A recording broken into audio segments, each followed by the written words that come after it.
Good evening, ladies and gentlemen, and welcome back to Campbell Now, the #1 video news source on campus. I'm Joshua Davis. And I'm Abby DeBoer. This week is homecoming. Starting today, different events will be held on campus to celebrate, such as the homecoming circus, bonfire, and more, leading up to our homecoming parade Saturday, as well as our homecoming football game. More information on events this week can be found on Campbell's website, so you can be a part of these awesome events this week. This week also marks the start of the annual North Carolina State Fair. The fair begins this Thursday and runs through October 27th at the NC State Fairgrounds. The fair offers many exciting rides and new yummy foods each year. This year, one new ride will be a 155-foot tall Ferris wheel called the Sky Gazer. The fair is also known for some unusual foods such as fried Oreos and stuffed turkey legs. More information is available at the fair's website. When is a better time to get ready for basketball season than during homecoming week? Before watching our dominating Campbell Fighting Camels football team on Saturday, stop by Gore Arena to see Campbell's men's Big South regular season basketball champions in their exhibition game against Tuskegee. The event begins at 7 p.m. with an exciting performance during the game by Campbell's own dance team. Bring your parents, siblings, and friends. After all, this weekend is also family weekend. There is no better way to kick off family and homecoming weekend with your loved ones than to cheer on the Fighting Camels. We'll be back after this. What do you think you're doing, Kevin? Was just gonna drive home. There are several warning signs present that you shouldn't be driving. Like hearing voices? Like your text-to-emoji ratio? Oh man, the selfies. Selfie. Nailed it. We all have warning signs that let us know that we're probably not okay to drive. Mine is pretending to be your subconscious. Craig, come on man, let's split a ride home. 3 teenagers are recovering today after a weekend crash in Raleigh. Police say the car was leaning against a utility pole when they arrived at the intersection of Millburney Road and Chatham Lane Saturday afternoon. None of the teens were seriously hurt, and police are investigating. Officers say the car with the teens collided with another car, then hit the pole. They have not yet announced charges.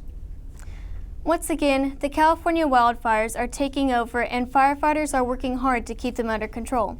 Authorities say the Saddle Ridge fire in Los Angeles is 41% contained, up from 19% Saturday.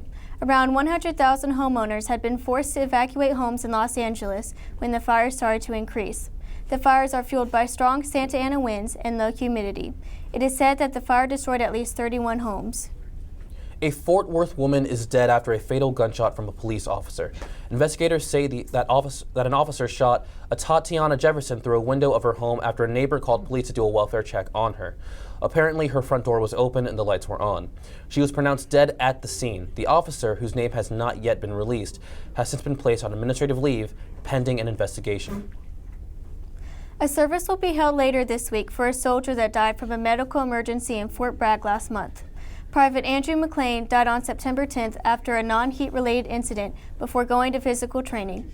The fort's commander, General Milford Beagle Jr., said that his losses, quote, felt throughout his unit, end quote. The memorial service will be held on the base at the Daniel Circle Chapel. We'll be back with more news when we come back.